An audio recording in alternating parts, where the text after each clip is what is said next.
Aujourd'hui, le prophète Jérémie. Les poèmes seront dits par Jean Negroni et Daniel Gottlieb, avec la participation de M. Édouard Dorme de l'Institut. Prise de son Jean-Francis Boeuf, assistante de réalisation Micheline Oligère.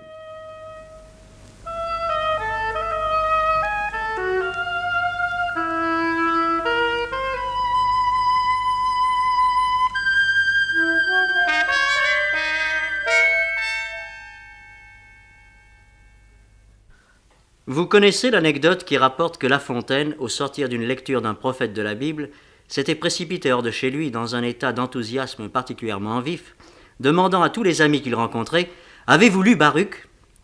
Les érudits ont précisé qu'en fait il s'agissait d'Habakkuk, mais peu importe, pour notre propos, l'identité exacte du prophète en question. Ce que nous voulons souligner, c'est le caractère littéraire de l'exaltation manifestée par La Fontaine. L'admiration, en dehors de toute préoccupation proprement religieuse, d'un poète pour un autre poète. Et c'est dans cet esprit que nous voulons aujourd'hui vous demander d'écouter Jérémie, grand prophète et grand poète. Avla Yehuda u'she'area umlelu, kaderu la'aretz, ve'tzivechat Yerushalayim alata, va'adirehem shalchu tzeirim lamayim, ba'u al gevim, lo matz'u mayim, shavuch lehem rekam, boshu ve'hochlemu ve'chafu rosham, ba'avuch ha'adama chata, ki lo haya geshem ba'aretz, boshu ikarim, חפו ראשם, כי גם הילד בשדה ילדה ועזוב, כי לא היה דשא. La Judée entière est en deuil, ses cités se lamentent. La clameur de Jérusalem s'élève de l'abîme. De la citerne à sec s'en vient l'esclave aux cruches vides. Sur le sol d'un pays sans pluie, les récoltes se fanent. Les paysans sont consternés. Ils se cachent la tête, la biche abandonne en plein champ sa portée, faute d'herbe. Les onagres reniflent l'air là-bas tels des chacals. Ils ne trouvent plus à brouter, leurs regards s'obscurcissent. Si notre péché nous accuse, Éternel, défends-nous. Oui, nous nous sommes rebellés, mais n'oublie pas ton nom. Seule espérance d'Israël, ne nous sauves-tu pas? Te voilà comme un étranger, un roulier de passage. Pourquoi restes-tu stupéfait comme un guerrier vaincu? Tu te tiens pourtant parmi nous, et nous t'appartenons. Oh, que nuit et jour, sans répit, mes yeux fondent en larmes. Quel désastre a frappé mon peuple! Oh, blessure incurable! Je ne rencontre par les champs qu'hommes percés du glaive. Je suis témoin dans la cité des tourments de la faim. Prêtres et prophètes vont, errant, çà et là, sans comprendre. Nous as-tu vraiment rejetés? Nous prends-tu en dégoût? Pourquoi dérouter notre espoir et tromper notre attente? Nous imaginions le salut, et voici l'épouvante. Nous connaissons notre impiété et celle de nos pères, mais n'oublie pas ton marchepied, ne le profane pas, à cause de ton propre honneur, cesse de t'irriter. Les dieux païens font-ils pleuvoir? Que peut le ciel lui-même? N'es-tu pas le maître de tout? Notre espoir n'est qu'en toi. Dans ce poème venu du fond des temps, il y a une véhémence, une puissance verbale, un déchaînement d'images d'une singulière beauté, n'est-il pas vrai? L'homme cultivé moderne connaît Homère et Virgile, mais en dehors des croyants et des hébraïsants, les prophètes de la Bible ne sont guère lus aujourd'hui par le grand public. Le texte que vous venez d'entendre a été traduit par Jean Grosjean, le poète d'Austrasie, et d'une Apocalypse dont on parle beaucoup ces temps-ci. Jean Grosjean a publié, il y a quelques 6 ou 7 ans, chez Gallimard, sous le titre Les Prophètes, un choix de traduction des grands textes bibliques qui nous les a fait redécouvrir. Grosjean, en effet, s'est attaché dans ses adaptations d'Isaïe, de Jérémie, d'Ézéchiel, a donné un rythme qui essaye de restituer l'allure incantatoire des textes originaux, et il y a souvent réussi. Écoutez dans l'adaptation de Jean Grosjean le deuxième chant de Jérémie, celui qui évoque la grâce du passé, la marche dans le désert, ces longues années de l'Exode vécues dans l'espérance de la terre promise.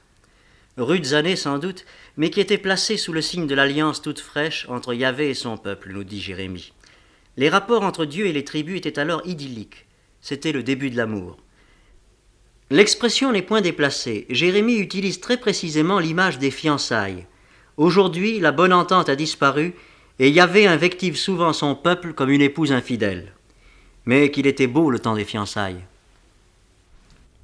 Je me souviens de ton amour de fiancé, quand tu marchais avec moi dans d'âpres déserts.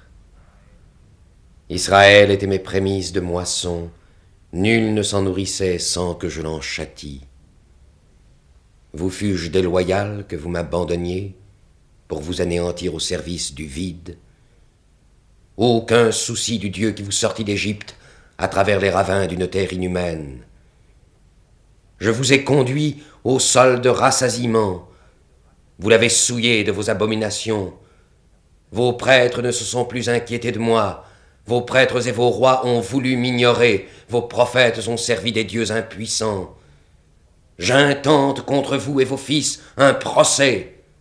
Enquêtez aux confins des déserts ou des îles, si jamais s'y est vu un tel renversement. Ces dieux qui n'en sont pas, aucun peuple n'en change, et mon peuple a changé contre un néant sa gloire. Cieux, soyez étonnés, stupéfaits d'épouvante. C'est un double forfait qu'a perpétré mon peuple.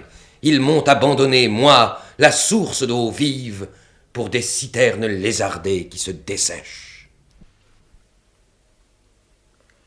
Ainsi, les traductions rythmées de Jean Grosjean, ici il s'agissait d'alexandrins, aident le lecteur d'aujourd'hui à goûter la qualité proprement poétique des textes des prophètes. En dehors des Bibles traditionnelles publiées par les éditions religieuses spécialisées, signalons, pour des études plus approfondies, l'excellente édition abondamment annotée de l'Ancien Testament de la collection de la Pléiade, publiée sous la direction de M. Édouard Dorme de l'Institut. En ce qui concerne plus spécialement Jérémie, il faut citer le gros ouvrage de Jean Steinmann, qui étudie sa vie, son œuvre et son temps, paru aux éditions du Cerf en 1952. Il nous faut rapidement situer historiquement Jérémie. Au terme de l'Exode, les tribus d'Israël s'installent dans le pays de Canaan, la Palestine. Le pays est divisé entre 12 tribus. Nous sommes en 1095 avant Jésus-Christ. Ce 11e siècle est celui des grands rois, Saül, David et Salomon. Le règne de Salomon couvre le premier quart du Xe siècle et marque l'apogée du royaume d'Israël, qui s'étend de l'Euphrate à l'Égypte. Mais le luxe inouï de la fin du règne signifiait pour le peuple des impôts écrasants, et à la mort de Salomon, en 975, son fils Roboam ne garde en son pouvoir que 2 tribus, celles de Juda et de Benjamin, tandis que les 10 autres tribus choisissent pour roi Jéroboam. C'est donc le schisme. D'une part, le royaume de Juda, avec Jérusalem pour capitale, d'autre part, le royaume d'Israël, qui entoure le royaume de Juda et qui a pour capitale, au nord de la Judée, la ville de Samarie. Il n'est pas fastidieux de rappeler ces détails pour comprendre Jérémie. Jérémie qui est du royaume de Juda, de la tribu de Benjamin. C'est à partir du schisme que les Juifs se distinguent des Samaritains qu'ils accusent d'idolâtrie, alors qu'eux-mêmes se targuent d'être les seuls héritiers de la religion de Yahvé. C'est pour proclamer leur pureté qu'ils affectèrent de s'appeler les Juifs pour se distinguer des mauvais Israélites qui les entouraient. En 721, c'est la chute de Samarie et la fin du royaume d'Israël occupé par le roi d'Assyrie. Les vaincus sont emmenés en captivité, le royaume de Juda reste le dernier lambeau de l'empire de Salomon, et s'il garde son autonomie, les rois doivent cependant se soumettre au protectorat des Assyriens. Nous arrivons à l'année 650, qui est approximativement celle de la naissance de Jérémie. En 640, Josias devient roi de Juda, et le livre de Jérémie précise que c'est en la 13e année de son règne qu'il commença à prophétiser, donc en 627, à l'âge de 23 ans environ. Parole de Jérémie, fils de Hilkiyahu, l'un des prêtres qui était à Anathoth, en territoire de Benjamin. À lui fut adressée la parole de Yahvé au jour de Josias, fils d'Amon, roi de Juda, en la 13e année de son règne. La parole de Yahvé me fut adressée pour me dire: Avant de te former dans le sein maternel, je te connaissais. Avant que tu naisses du ventre maternel, je t'avais consacré. Prophète des nations, je t'avais institué. Je répondis: Bah, Seigneur Yahvé, je ne suis pas orateur, je suis bien trop jeune. Mais Yahvé me répondit: Ne dis pas je suis bien trop jeune. Vers tous ceux à qui je t'enverrai tu iras, et tout ce que je t'ordonnerai, tu le diras. N'aie pas peur, car je suis avec toi pour te protéger. Au-delà de l'aspect mystique de ce premier chapitre du livre de Jérémie, nous trouvons des précisions fort intéressantes sur lui-même. Il était d'Anathoth, un village situé à 5 kilomètres au nord de Jérusalem. Son père était prêtre, c'est donc dans sa famille que Jérémie puisa de bonne heure les éléments de sa piété et de son génie poétique. Jérémie était à la fois un campagnard et un citadin, écrit Jean Steinmann. En 1 heure de marche, il pouvait se rendre à Jérusalem, mais chez lui, il assistait aux travaux des champs, et peut-être y participait-il avec les paysans. Il y gagnait l'amour de sa terre natale, le goût d'une vie simple et rude, une totale absence de snobisme et de pose. Son style n'aura rien d'alambiqué ni de subtil. Ses images seront volontiers rurales et directes, son vocabulaire dru et sans pruderie. Il appellera un chien et Jérusalem une catin. Devant les casuistiques retorses des prêtres et des avocats, il éprouvera non seulement l'indignation d'un prophète, mais la nausée d'un homme de la terre. Comme tu es habile à rechercher l'amour, et familière au chemin de l'iniquité, sur ta robe, je vois le sang des innocents. Lequel as-tu surpris en délit d'effraction? Tu m'en répondras, toi qui plaides non coupable. La femme répudiée qui épouse un autre homme, peut-elle espérer que le premier la reprenne? N'est-elle pas devenue un sol profané? Toi qui t'es prostituée, comment te reviendrai-je? Regarde les coteaux, où ne t'es-tu livré? Tu t'asseyais comme un bédouin le long des routes et souillé de ton inconduite ce pays, au point que j'ai dû le priver des pluies fécondes. Maintenant, Israël pleure sur les collines pour s'être dévoyé sans souci de son Dieu. Reviens, rebelle, et je guérirai ta révolte. Que t'attardes-tu à crier sur la montagne? Comment, nous, hommes du XXe siècle, pouvons-nous concevoir la fonction de prophète? Depuis 1 siècle et demi avant Jérémie, depuis le schisme, des hommes avaient surgi avec une mission religieuse et politique qui consistait à rappeler la loi primitive et à préserver l'unité du peuple. En Israël, il y avait eu Amos et Osée. Puis le royaume de Juda avait vu naître le grand Isaïe, Michée, Sophonie. Le mot que nous traduisons par prophète est le nom hébreu Nabi. Il a survécu en arabe, où Al-Nabi désigne le prophète par excellence, Mahomet. Mais nous devons bien comprendre que le prophète au sens hébraïque n'est pas tant celui qui prophétise, qui annonce l'avenir, mais celui qui est appelé par Dieu. Nabi dérive du verbe naba qui signifie appeler. Le Nabi est donc bien celui qui est appelé par Dieu, c'est l'interprète entre Yahvé et l'humanité. Il est passif entre les mains de Dieu. Il en est l'intermédiaire, le médium en quelque sorte, comme l'écrit M. Édouard Dorme dans son introduction au 2e tome de la Bible dans l'édition de la Pléiade. La vocation du prophète est souvent préparée par un stage dans des sortes de collèges où les jeunes gens s'entraînent à des extases collectives. Ils ne sont pas assujettis au célibat. À certaines heures, ils sortent en bande et prophétisent au son des harpes, des tambourins, des flûtes et des cithars. Les plus talentueux deviennent très influents et c'est ainsi que Jérémie est intimement mêlé à la politique des dernières années de la monarchie judéenne, tantôt écoutée, tantôt persécutée. Ernest Renan a comparé les prophètes à des journalistes.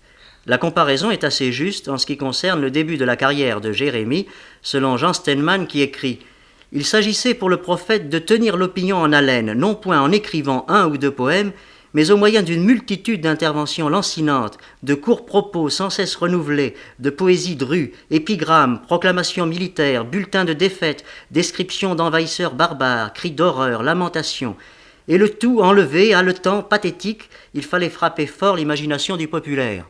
Que de genres littéraires en ces morceaux comparables à des tracts de propagande. Jérémie inaugure une campagne prophétique analogue à bien des égards à nos campagnes de presse ou à nos campagnes électorales.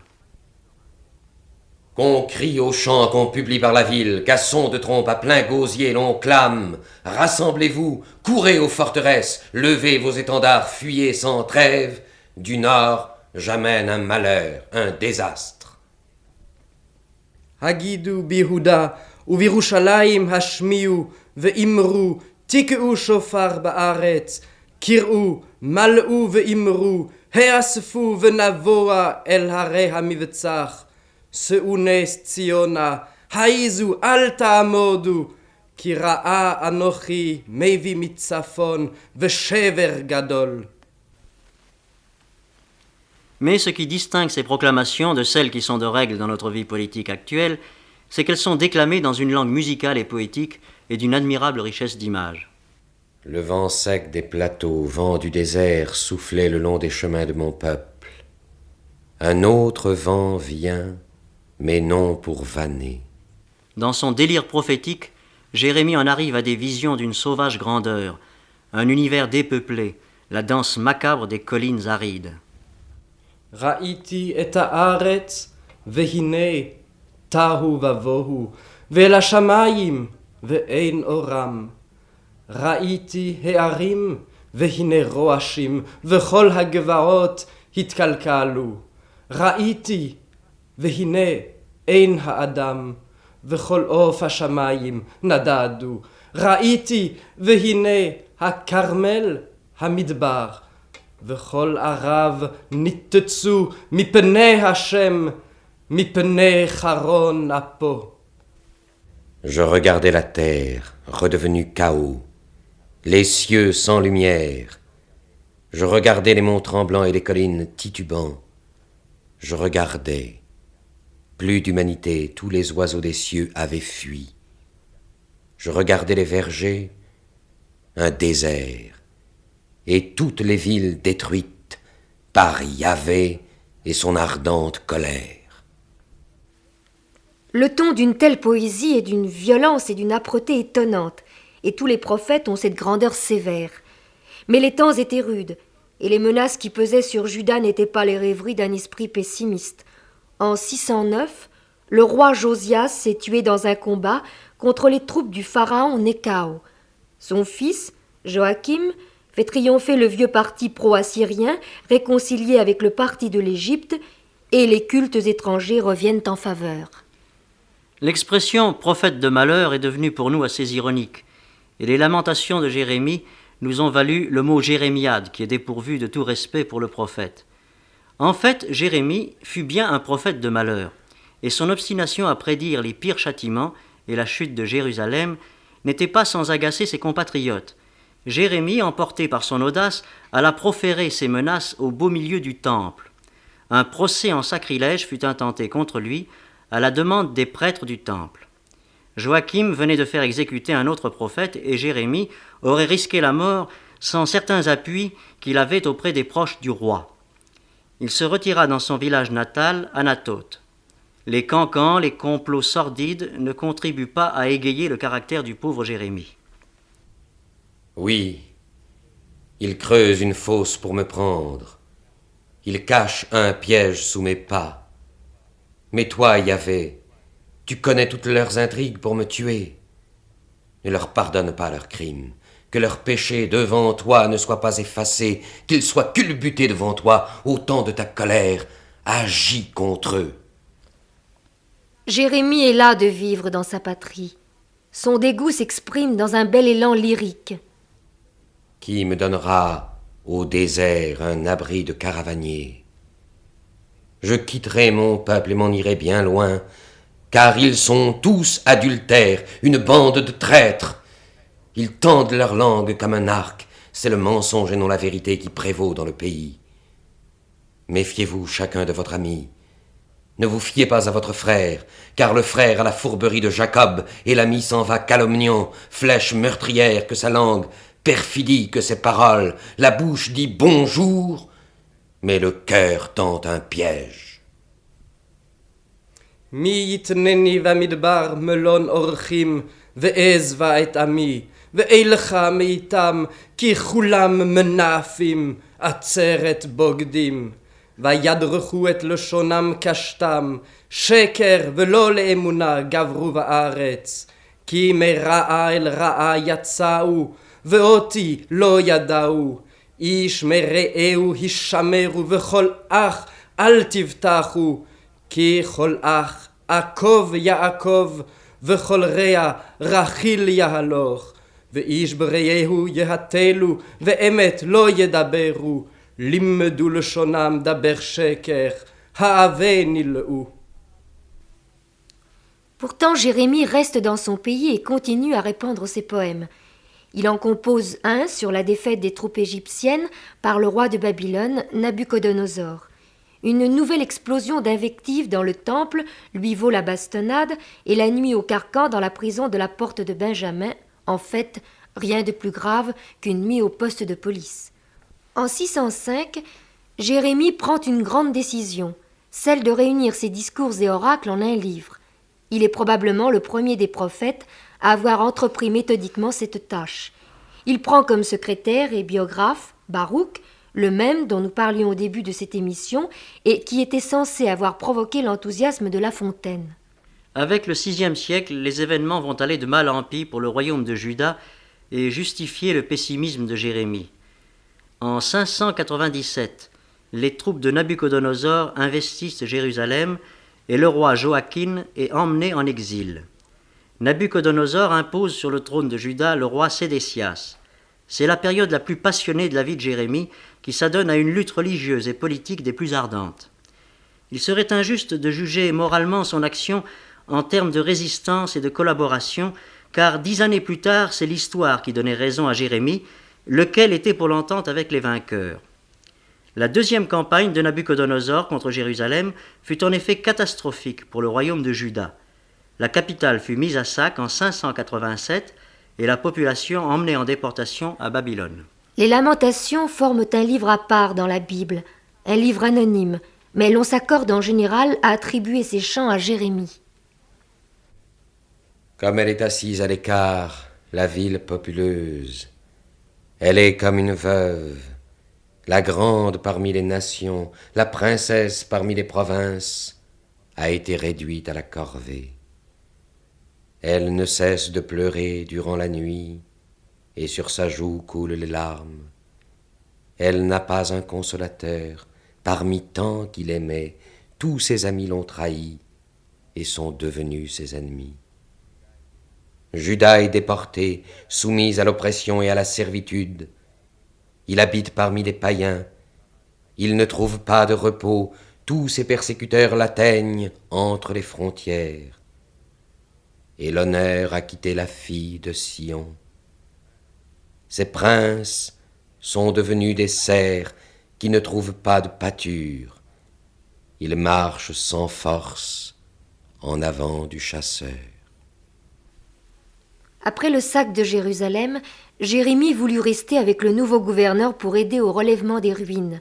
Mais Godolias fut assassiné et l'on va perdre la trace du vieux prophète. Il sera entraîné, malgré lui, avec son fidèle Baruch en Égypte, par un groupe de réfugiés. Nous avons demandé à Jean Grosjean, qui vit en province, de nous donner une appréciation générale sur Jérémie.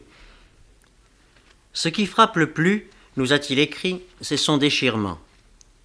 Jérémie a une place à part. S'il est de ceux qui montrent peu d'empressement à accepter leur vocation, il est le seul à ne cesser de s'en plaindre. Il prie souvent pour lui-même et fait état des semonces divines qui ne s'adressent qu'à lui. S'il va jusqu'au blasphème, maudissant sa naissance, c'est qu'il est vraiment du camp de l'humanité mal fidèle et malheureuse. Pourtant, il reste du camp de Dieu.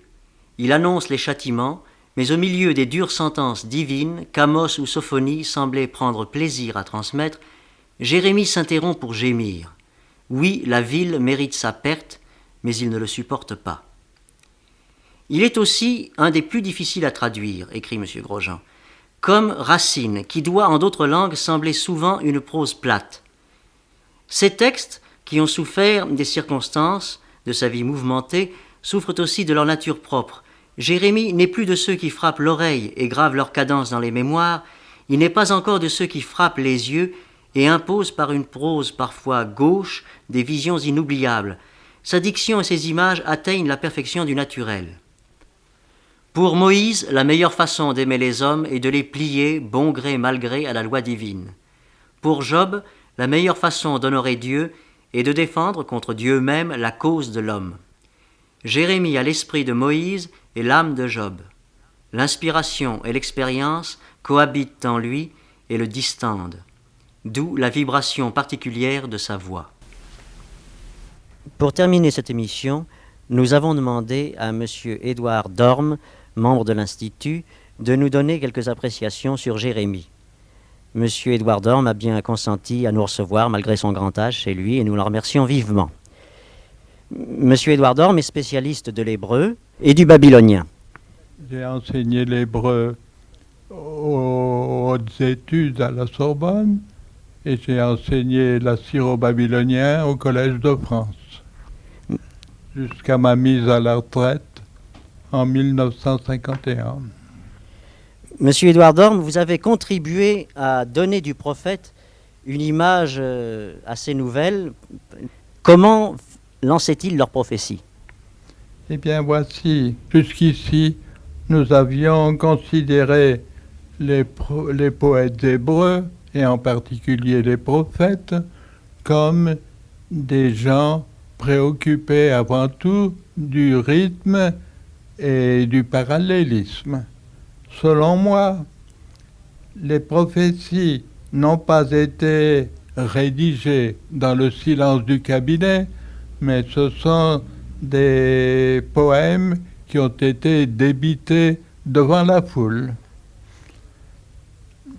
Et ceci, c'est tout à fait intéressant, parce que le rythme qui se fait jour dans le genre prophétique est un rythme interne, suivant lequel les idées, les images se succèdent au gré de l'inspiration. Pour donner un langage toute sa portée, le prophète recourra au parallélisme, mais même ce parallélisme n'est pas absolu. Vous avez par exemple un parallélisme entre deux membres de phrase, et puis il y aura quelquefois un troisième membre qui s'ajoutera, parce que l'inspiration n'a pas été épuisée par les deux premiers. En 1931, M. Édouard Dorme avait publié chez Grasset un livre sur la poésie biblique qui donnait des traductions nouvelles de la Bible, des textes des grands prophètes. Ce livre sur la poésie biblique est effectivement important car il contribue à donner la véritable couleur de ces poèmes. J'ai combattu en effet certaines des théories qui essaient de donner au chant des prophètes une apparence trop classique sous l'influence des exigences de l'art occidental. La traduction de l'Ancien Testament que j'ai fait paraître dans la collection de la Pléiade chez Gallimard m'a confirmé dans mon opinion, et j'ai pu écrire dans mon introduction à la littérature prophétique, c'est l'idée, le sentiment, l'émotion qui crée le rythme sans souci d'une métrique trop rigoureuse. C'est important parce que les auteurs qui exigent une métrique ou une strophique trop rigoureuse sont portés à modifier le texte et à soumettre ce texte au lit de Procuste de nos exigences d'esprit occidentaux. Avec les orientaux, il faut faire attention. Ce qui prédomine, c'est l'idée, c'est le sentiment, beaucoup plus que la forme. Vous avez une espèce de poésie élastique, si j'ose dire, où vous pouvez avoir quelquefois des enjambements d'un vers sur un autre et aussi des sortes de syncopes, parce que justement l'émotion du prophète l'empêche de continuer son discours tel qu'il était rapporté dans la première partie de son oracle. Et Jérémie lui-même, vous le voyez comme un grand poète et un poète important, un prophète et un poète. Jérémie, Je le vois surtout comme un homme politique, un petit peu dans le genre de Maurice Barrès, par exemple. Seulement, il est extrêmement pessimiste, et ceci vient de son esprit religieux. C'est parce qu'il est le champion de la réforme deutéronomienne qu'il sait que les vengeances divines vont s'exercer sur le royaume de Juda, et qu'alors lance des anathèmes qui l'ont fait traiter de défaitiste, qui l'ont fait considérer comme un traître, et qui finalement l'ont fait encourir des menaces de mort. ce qui reste de positif dans la poésie de Jérémie quand même, c'est quand même une très belle langue. Oui, c'est, vous savez, une imagination extraordinaire. Il a des images tout à fait symboliques, mais quelquefois qui sont des symboles en action.